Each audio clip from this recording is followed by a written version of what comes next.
បាទគ្រប់នឹងជំរាបសួរពុកម៉ែបងប្អូនដែលជា fan របស់ Channel YouTube ខាន់ចន្ទធឿន Official ឬក៏ពី My Family 88លោកប្រជាជនបងប្អូននេះគឺជាវីដេអូទី2ខ្ញុំចេញមកចែករំលែកថ្ងៃនេះថ្ងៃសៅរ៍បងប្អូនណាអញ្ចឹងគឺមានពេលវេលាច្រើនហើយបន្ទាប់មកខ្ញុំត្រូវការហាត់ប្រាណបន្តិចអញ្ចឹងវីដេអូទី2នេះខ្ញុំផ្ដោតទៅលើពុកម៉ែបងប្អូនរឿងទិញឡានបន្តទៀតបងប្អូនអញ្ចឹងខ្ញុំដាក់សំណួរតើគួរទិញឡានពីគាត់ទេប្រសិនបើយើងមិនមានទំនុកចិត្តទៅលើអ្នកលក់នោះអញ្ចឹងចម្លើយខ្ញុំឆ្លើយថាទេហេតុអីបញ្ជាខ្ញុំចេញវីដេអូមួយនេះដោយសារមានបងប្រុសម្នាក់គេគាត់អត់ទុកចិត្តនេះលក់ទេអញ្ចឹងឲ្យគាត់ទៅទិញអញ្ចឹងសម្រាប់ខ្ញុំគឺមិនទិញទេបងប្អូនបើមិនទុកចិត្តសូម្បីតែខ្ញុំអ្នកលក់នេះក៏ដោយបើមិនទុកចិត្តខ្ញុំទេកុំមកទិញកន្លែងខ្ញុំបងប្អូនណាទៅទិញនៅឃ្លាំងគេបើមិនទុកចិត្តឃ្លាំងគេកុំទៅទិញកន្លែងគេបងប្អូន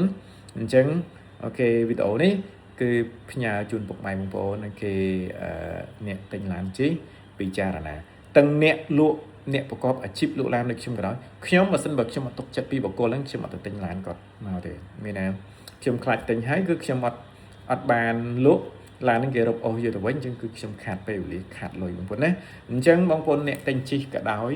អ្នកប្រកបអាជីពលក់ឡានខ្ញុំក៏ដោយដូចខ្ញុំក៏ដោយបើសិនជាមិនទុកចិត្តអ្នកលក់ហ្នឹងទេគឺដាច់ខាតគឺមិនគួរទិញបងប្អូនអញ្ចឹងហេតុអីបងប្អូនណាឡានពេលខ្លះទី1ខុសហាងឆេងបើខុសហាងឆេងបងប្អូនអត់ទុកចិត្តផងទិញធ្វើអីដូចបងប្រុសម្នាក់គាត់ដូចជាទិញមើលខ្ញុំនឹកសិនគេទិញ Alphard ដូចជា019 020ហ្នឹងឯងខុសហាងឆេងចូល 20000 ជាងហើយបន្ទាប់មកគេណាត់គេអត់ព្រមណាត់នៅឃ្លាំងទៀតគេប្រាប់ថាឡានហ្នឹងឡានអ្នកជិះអញ្ចឹងគេយកតថ្លៃអត់ត្រូវអញ្ចឹងគេសុំ commission 1000ហើយគេណាត់នៅក្រាសាំងគ្រោះថ្នាក់ណាស់បងប្អូនណាអូខេខុសហាងឆេងហើយ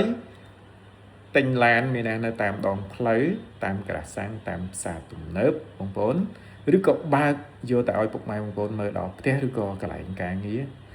នៅបងប្អូនណាអូខេឬក៏ឡានហ្នឹងប្រហោះបិទសាកលេខបងប្អូនហើយកន្លែងអត់ច្បាស់លាស់ហ្នឹងហើយមើលទៅអ្នកលក់អូខេដូចជាយើងមើលទៅមនុស្សមិនគួរទុកចិត្តអញ្ចឹងដាច់ខាតគឺពុកម៉ែបងប្អូនមិនគួរអូខេបថុយទិញទេដោយសារលុយបងប្អូនណាលុយខ្ញុំជំរាបជូនដោយសារលុយអញ្ចឹងបញ្ជាក់ឡើងវិញដោយសារលុយមានរឿងច្រើនបងប្អូនណាអ្នកខ្លះដោយសារលុយគឺហ៊ានធ្វើរឿងមិនល្អជាច្រើនធ្វើម៉េចឲ្យទៅបានលុយតែអ្នកខ្លះទៀតដោយសារលុយខំប្រឹងធ្វើនេះធ្វើនោះបានលុយប៉ុន្តែគេធ្វើដោយសុចរិតដោយគុណធម៌ដោយភាពត្រឹមត្រូវដោយថ្លៃថ្នូរភាពថ្លៃថ្នូរអញ្ចឹងដោយសារលុយដូចគ្នាតែខុសគ្នាគោលដៅខុសគ្នាបងប្អូនណាអញ្ចឹងបងប្អូនត្រូវប្រយ័ត្នអូខេអញ្ចឹងខ្ញុំចេញវីដេអូនេះសង្កត់ធ្ងន់ថាបើមិនទុកចិត្តខ្ញុំឬក៏មិនទុកចិត្តគេកុំទៅទិញកន្លែងគេបងប្អូនណាតែបើទុកចិត្តបងប្អូនអញ្ជើញមកបងប្អូនណាហើយសម្រាប់ទំនុកចិត្តបងប្អូនទាំងគេទាំងខ្ញុំបើសិនជាមានកន្លែងច្បាស់លាស់អ្នកលក់ច្បាស់លាស់ចឹងគឺគេមានការធានាជូនពុកម៉ែបងប្អូនត្រឹមត្រូវខ្ញុំចែករំលែកនៅក្នុងវីដេអូនេះមួយទៀតបងប្អូនណាក្នុងបណ្ដាញសង្គមបងប្អូនឃើញប្រហោះដូចខ្ញុំនេះពឹងលើបណ្ដាញសង្គមសុទ្ធបងប្អូនអញ្ចឹងមិនមែនតែខ្ញុំទេបងប្អូនទៅមើលអ្នកណាប្រហោះក៏ដោយបងប្អូនមើលប្រសិនបើឈ្មោះដាក់មិនមែនឈ្មោះគាត់ត្រឹមត្រូវទេ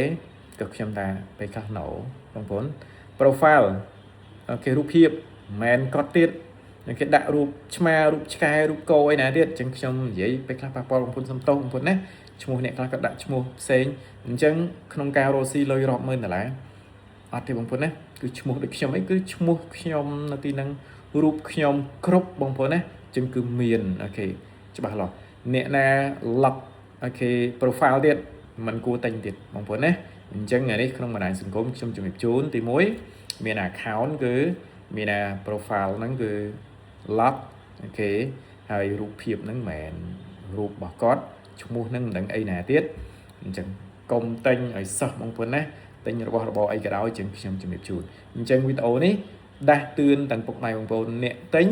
និងដាស់តឿនទាំងពុកម៉ែបងប្អូនដែលជាអ្នកលក់ដូរមិនមែនតែលក់ឡានទេអញ្ចឹងបើសិនជាចង់រកស៊ីក្នុងបណ្ដាញសង្គមនេះហើយអ្នករកស៊ីត្រឹមត្រូវគឺអត់ខ្លាចទេក្នុងការបង្ហាញរូបក្នុងការដាក់ឈ្មោះយើងទៅឲ្យគេ នឹងក្នុងការ profile យើងគឺអត់មាន lock ទេទីតាំងគឺបង្ហាញលេខទូរស័ព្ទអីគឺច្បាស់ទៀតផលិតផលដូចជាឡានវិញបងខ្ញុំវិញគឺបើកសាក់លេខបុកអញ្ចឹងគឺដើម្បីអូសទាញទំនុកចិត្តហើយចុះបើអត់ទុកចិត្តផងទៅទិញធ្វើអីបងប្អូនណាគេអញ្ចឹងខ្ញុំបញ្ជាក់មកវិញថាបើមិនទុកចិត្តគេទេកុំថាទិញឡានបងប្អូនណាចង់ទិញបិចមួយដើមក៏ដោយអនឡាញនេះមិនគួរទិញបងប្អូនអូខេចម្លើយខ្ញុំយ៉ាងខ្លីគឺមិនគួរទិញមូលហេតុគឺបានបញ្ជាក់ក្នុងខ្លឹមសារវីដេអូនេះហើយអរគុណច្រើនបងប្អូនជំរាបលាអរគុណ